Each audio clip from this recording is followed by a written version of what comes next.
Black রাইসের নাম শুনেছেন। হ্যাঁ, ইদানিং ব্ল্যাক রাইসের বেশ প্রচারণা চলছে। এটি স্বাস্থ্যসম্মত। এই যে দেখতে পাচ্ছেন সেই ব্ল্যাক রাইসের চারা অনলাইনে অর্ডার করে 1 কেজি ব্ল্যাক রাইস আনিয়েছিলাম এবং কিছুটা সন্দেহে ছিলাম যে চারা হবে কি হবে না। আল্লাহর অসীম রহমত, সেই ব্ল্যাক রাইসের চারাগুলো বেশ বড় হয়েছে, রোপণের উপযোগী হয়েছে।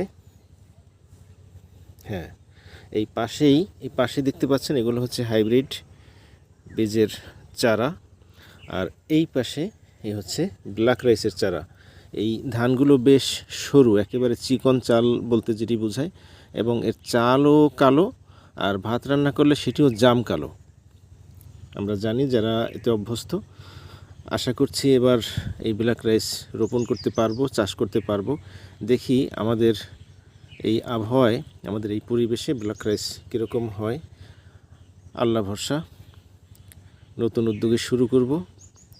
এতে ফাইবার অনেকটা বেশি রয়েছে এবং বিভিন্ন মিনারেলস, এসেনশিয়াল মিনারেলস যেটি আমাদের স্বাস্থ্যের জন্য প্রয়োজন সেটি রয়েছে। এবং এর চেহারা ততটা ভালো নয়, একেবারে কালো, কুচকুচে কালো, ভাতও কালো।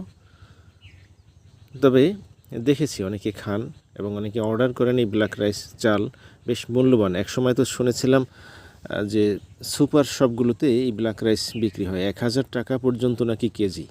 এটি শোনা কথা। যাই হোক, এখন অনেকে চাষ করছেন, অনেক ভিডিও আমরা দেখেছি এবং এর মাধ্যমে উদ্বুদ্ধ হয়ে এই ব্ল্যাক রাইসের চারা তৈরি করেছি। আলহামদুলিল্লাহ।